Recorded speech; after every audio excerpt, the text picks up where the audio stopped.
Idukki Kattappana bus സ്റ്റാൻഡിൽ യുവാവിന് ദേഹത്തേക്ക് bus പാഞ്ഞു കയറിയ സംഭവത്തിൽ മോട്ടോർ വാഹന വകുപ്പ് അന്വേഷണം തുടങ്ങി. ഡ്രൈവറുടെ അശ്രദ്ധയാണ് അപകട കാരണമെന്നാണ് പ്രാഥമിക നിഗമനം.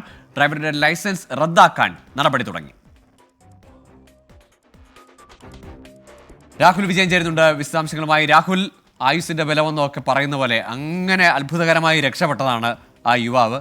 ഇതെങ്ങനെ സംഭവിച്ചു? അതും സ്റ്റാൻഡിലൊക്കെ വേഗപരിധി ഉള്ളതാണ്, ഒരു 5 കിലോമീറ്ററോ ഒക്കെയാണ് ബസ് സ്റ്റാൻഡിനകത്തെ വേഗപരിധി. പിന്നെ എങ്ങനെ ഇത് പാഞ്ഞു കയറി? അത് ഡ്രൈവറുടെ അശ്രദ്ധയെന്ന് ഉറപ്പിക്കുകയാണോ മോട്ടോർ വാഹന വകുപ്പ്?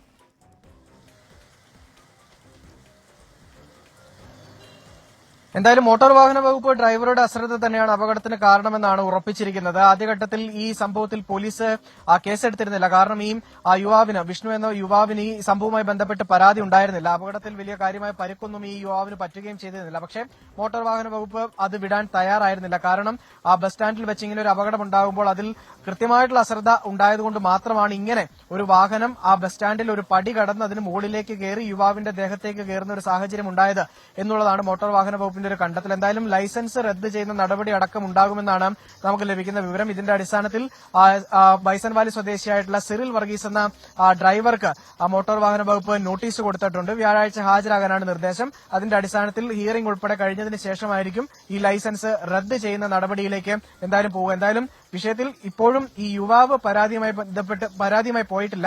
ഇത് സംബന്ധിച്ച് നമ്മൾ അദ്ദേഹത്തിന്റെ പ്രതികരണം തേടിയപ്പോൾ അവർ ധാരണയിലായി, അല്ലെങ്കിൽ ഈ ബസ്സുകാരുമായി സംസാരിച്ച പ്രശ്നം തീർന്നു, എനിക്ക് വലിയ പരിക്കില്ല എന്നുള്ളതാണ് ആ യുവാവ് പറഞ്ഞിരിക്കുന്നത്. എന്തായാലും മോട്ടോർ വാഹന വകുപ്പിന്റെ നടപടിയാണ് ഇനി വരാനിരിക്കുന്നത്. ഗൂഗിൾ ശരി, ഏതായാലും നടപടി ഉണ്ടാകട്ടെ. അങ്ങനെ അത്ഭുതകരമായ യുവാവ് രക്ഷപ്പെട്ടെങ്കിലും ആ വീഴ്ചയ്ക്ക് കൃത്യമായ നടപടി ഉണ്ടാവുക തന്നെ വേണം.